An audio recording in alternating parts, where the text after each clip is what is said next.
Welcome students. Consignment अकाउंटिंगचा भाग चालू आहे आपला. याच्यामध्ये कन्सायनर कुणाला नियुक्त करतोय बघा, कन्सायनीला. कन्सायनी का काम करत आहे, why consignee as an agent working or selling goods for consignor. का तो मार्केटमध्ये कन्सायनरचे गुड्स सेल करणार आहे, कारण फ्रॉम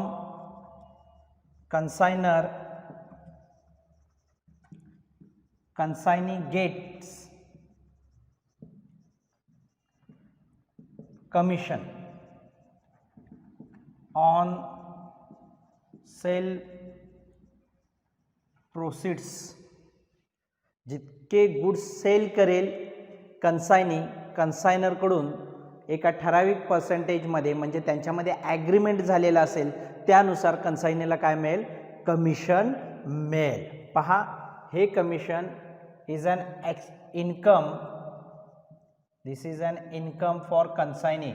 कन्सायनीसाठी हे इन्कम आहे. तर कन्साइनमेंट अकाउंटिंगमध्ये कन्सायनीला देण्यात येणारं कमिशन हा काय आहे सांगा बघूया. कन्सायनरसाठी एक्सपेंडिचर आहे. काय आहे, एक्सपेंडिचर.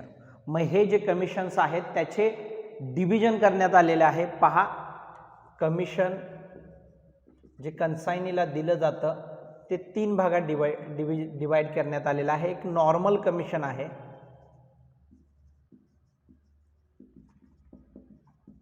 चला हे कसं समजावून सांगता येईल पहा आपल्याला. नॉर्मल कमिशन, एक 100 बॉक्सेस सेल केले, एका बॉक्सची किंमत 100 रुपये आहे. अशी टोटल रक्कम किती झाली बघा, 10,000 रुपयेचे सेल प्रोसीड झालेले असतील फ्रॉम कन्सायनीनं सेल केलेले असेल मार्केटला. तर कन्सायनीनं समजून कन्सायनरनं काय केलेलं आहे, सांगितलेलं आहे की मी सेल प्रोसीडवरती तुला 10% कमिशन देईन. तर हे कमिशन काय आहे सांगा बघूया. नॉर्मल कमिशन आहे, जे किती कॅल्क्युलेशन करून येईल बघा. 10,000 divided by 100 into 10% is equal to 1,000 commission मिळेल कन्सायनरला. याला म्हणायचं आहे नॉर्मल कमिशन. सेकंड आहे del credere commission. Del credere commission. तर डेल क्रेडर कमिशन काय आहे पहा.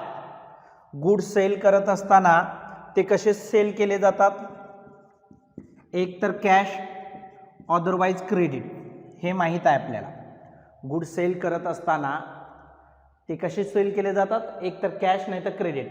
कॅश सेल्समध्ये रिस्क असत नाही, कारण की गुड्स बायरला ट्रान्सफर होतात आणि त्याच वेळेला पैसे मिळतात आपल्याला.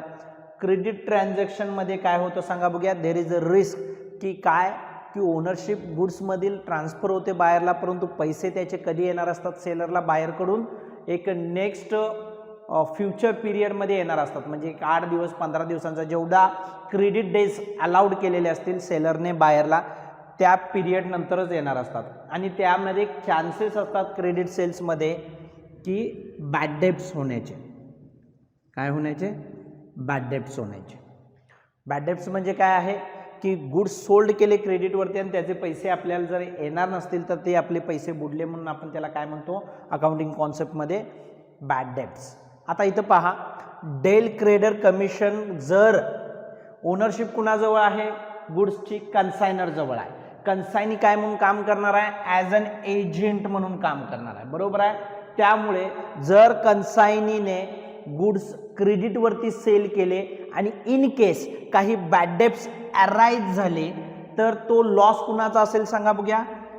बॅड डेब्ट्सचा लॉस कुणाचा असणार, ज्याच्या ओनरशिपमध्ये गुड्स आहेत, ओनरशिपमध्ये गुड्स आहेत त्याचीच रिस्क राहते.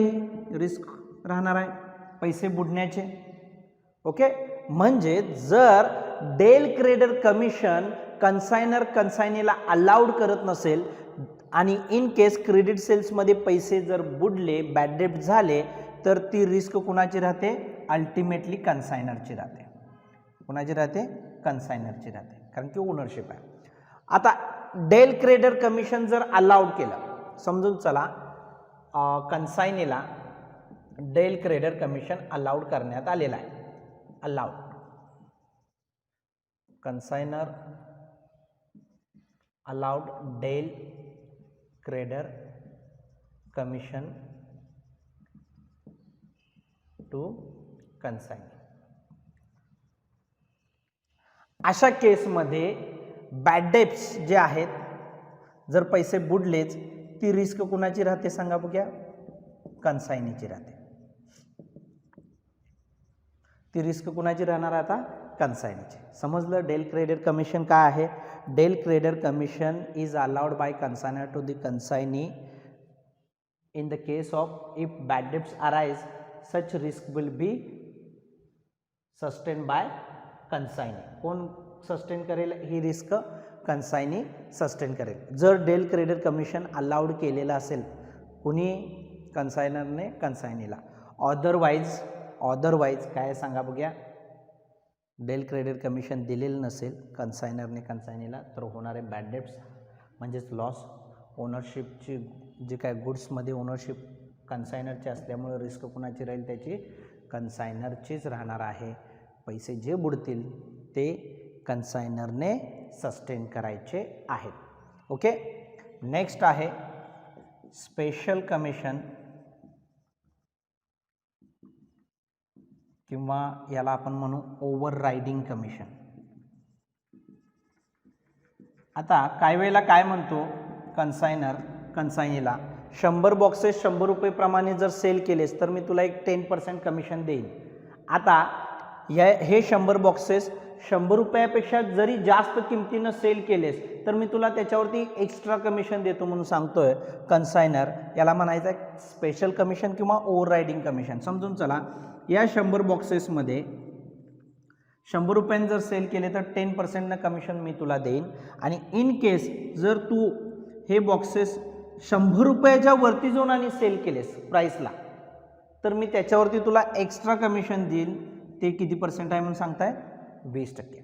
आता पहा, 100 बॉक्सेस 100 रुपयांनी सेल केलेस तर मी तुला 10% कमिशन देईन. आणि 100 रुपयाच्या वरती किमतीला जर तू सेल केलेस तर मी त्याच्यावर तुला एक्स्ट्रा काय देईन? कमिशन देईन. त्याला मी काय म्हणतो? स्पेशल कमिशन किंवा ओव्हररायडिंग कमिशन. फॉर एक्झाम्पल पहा, 100 बॉक्सेस इंटू 100 रुपयाच्या वरती जाऊन विकलेली किंमत किती येते बघा? 100 रुपयापर्यंत विकलेस तर 10% कमिशन मिळतच आहे.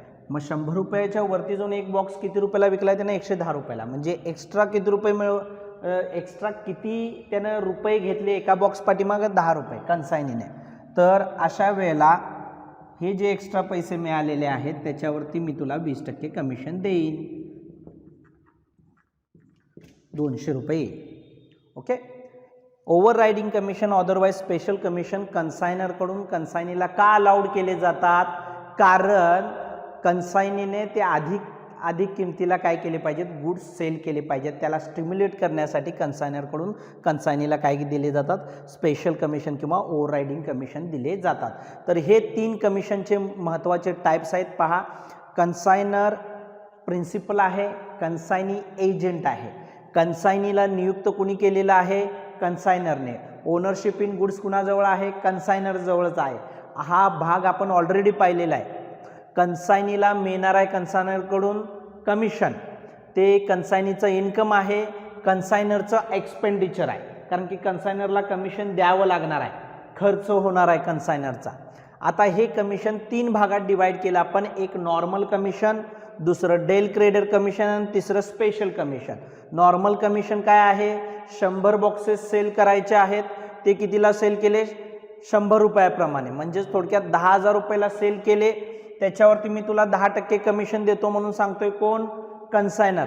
1,000 रुपये हे नॉर्मल कमिशन आलं. डेल क्रेडर कमिशन काय आहे? गुड सेल करत असताना आपण कसे सेल करतो? कॅश किंवा क्रेडिटवरती. जर कॅशवरती गुड सेल केले तर पैसे न येण्याचे चान्सेस असतच नाहीत, कारण की गुड सेल केल्या केल्या आपल्याला त्याच ठिकाणी ट्रान्झॅक्शन होते वेळी कॅश मिळते बायरकडून. पण क्रेडिट सेल्समध्ये there is a chances of bad debts, पैसे बुडण्याचे चान्सेस असतात. आणि जर हे पैसे बुडले तर कुणाचे बुडतील सांगा बघूया? ओनरशिप कुणाची आहे? कन्सायनरची. त्यामुळं रिस्क कुणाची असणार आहे? कन्सायनरची. त्यामुळं ही रिस्क एलिमिनेट करण्यासाठी कन्सायनर काय करतो, कन्सायनीला डेल क्रेडिट कमिशन देतो. कोणतं कमिशन देतो, डेल क्रेडिट कमिशन, ज्याच्यामध्ये कन्सायनर अलाउड करेल del credit commission to consignee. Bad डेटची रिस्क कुणाची राहील, मात्र कन्सायनीची राहील. ओके, जरी ओनरशिप कन्सायनर जवळ असतील तरी सुद्धा बॅड डेटची रिस्क कुणाजवळ असेल, कन्सायनीजवळ. In the case of if del credit commission is allowed by consignor to the consignee. नाव नेक्स्ट आहे स्पेशल कमिशन और ओव्हर रायडिंग कमिशन.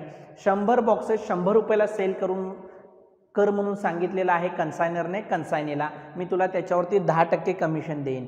जर तू 100 रुपयाच्या वरती जाऊन कुठला एखादा बॉक्स जर सेल केलास तर त्याच्यावरती मी तुला स्पेशल कमिशन देईन 20% एक्स्ट्रा, किंवा ओव्हर रायडिंग कमिशन मी अलाउड करेन.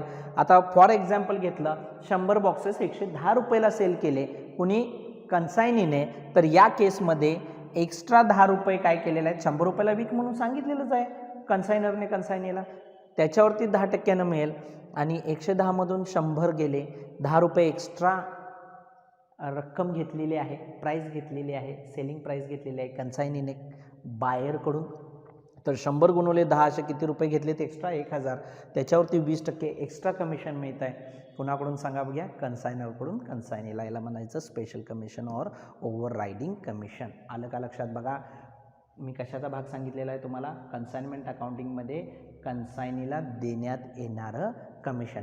यानंतर आपण पाहणार आहोत कन्साइनमेंट अकाउंटिंगमध्ये कन्सायनरच्या बुक्समध्ये एंट्रीज कशा केल्या जातात आणि कन्सायनीच्या बुक्समध्ये देखील कशा एंट्रीज केल्या जातात. Thank you very much.